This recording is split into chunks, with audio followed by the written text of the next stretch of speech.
తండ్రి కుమార దేవునికి వందనాలు స్తోత్రాలు చెల్లించుకుంటూ ఈ దినమందు పుట్టిన దినములు వివాహ దినం జరుపుకున్న బిడ్డలను కూడా విశేషంగా దీవించాలని మేము ప్రార్థన చేస్తున్నాము. విశేషమైన కాపుదల భద్రత మీరు పొందుకోవాలని మేము ఆశిస్తున్నాము. దేవుడి అట్టి కృప మీకు అనుగ్రహించును గాక. దేవుడి దినమందు మనకిచ్చిన వాక్యము యెషయా గ్రంథము 54వ అధ్యాయము 17వ వచనం చదువుకుందాం. నీకు విరోధముగా రూపింపబడిన ఏ ఆయుధమును వర్ధిల్లదు. దేవుడి వాక్యం ద్వారా మనల్ని దీవించును గాక. దేవుడు ఇక్కడ ఒక వాగ్దానం ఇస్తున్నారు మనకి. నీకు విరోధముగా రూపింపబడిన ఏ ఆయుధము వర్ధిల్లదు. ఆయుధం అంటే ఆయుధాలలాగానే ఉంటాయి సమస్యలు కూడా. దుష్టుడు వేసే ప్రతి విధమైన అగ్ని బాణాలు కూడా ఆయుధాలలాగానే ఉంటాయి. సమస్యలు ఆయుధాలలాగా మనల్ని గుచ్చుతూ ఉంటాయి. సమస్యలు శోధనలు మనల్ని ఆయుధాలలాగా మనల్ని బాధ పెడుతూ ఉంటాయి. శరీరం బాధ పెట్టకపోయినా మనసును బాధ పెడుతూ ఉంటాయి. కనుక దేవుడు ఇక్కడ తెలియచేస్తున్నాడు, నీకు విరోధముగా రూపింపబడిన ఏ ఆయుధమును.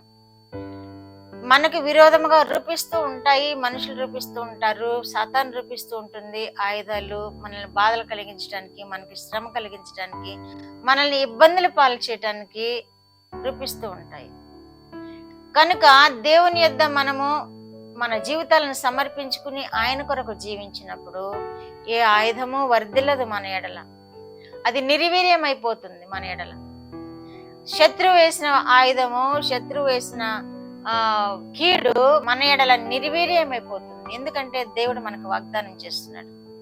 ఆయన బిడలముగా మనము జీవిస్తున్నాం కనుక, ఆయన కనుసనల్లో మనం ఉంటున్నాం కనుక దేవుడు వాటన్నిటిని నిర్వీర్యం చేస్తాడు. దేవుడు వాటన్నిటి నుండి మనకి విడుదల కలుగు చేస్తాడు. దేవుడు మనకు కవచము ధరింపు చేస్తాడు. యోబు చుట్టూ అగ్ని కవచం ఉంచినట్లు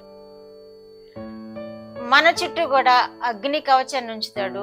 ఆ బాణాలన్నిటినీ, ఆ ఆయుధములన్నిటినీ నిర్వీర్యం చేస్తాడు, కాల్చివేస్తాడు. దేవుడు అంతర్శక్తి గల దేవుడు మనకుండగా విరోధులతో మనం ఎందుకు బాధపడాలి?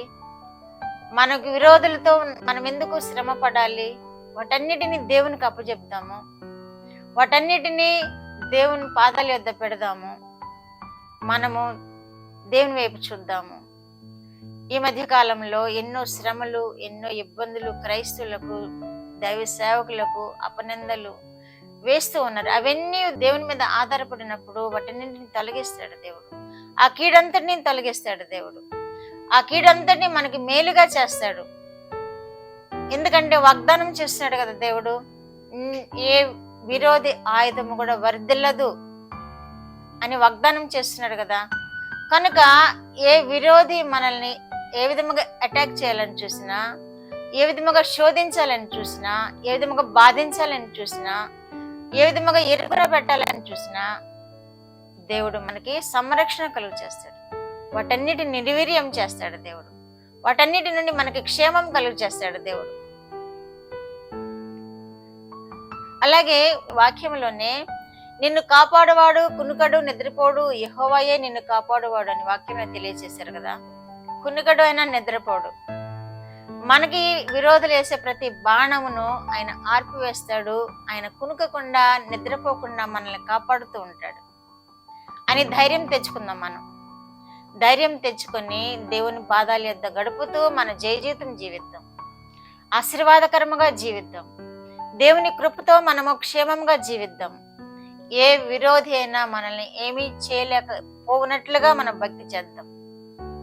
ఏ విరోధి బాణములను మనకి తగలనట్టుగా మనము భక్తి చేద్దాము. దేవుని చేత ఆశీర్వదింపబడదాం. ప్రార్థన.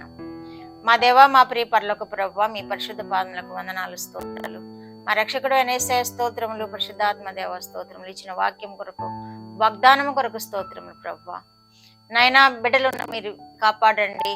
ఏ విధమైన ఆయుధము వారి ఎడల వర్ధిల్లకున్నట్లు శత్రు వేసే ప్రతి విధమైన ఆయుధం నుండి వారిని తప్పించండి. మీరు క్షేమం దయచేయండి. కుటుంబాలను ఆశీర్వదించండి.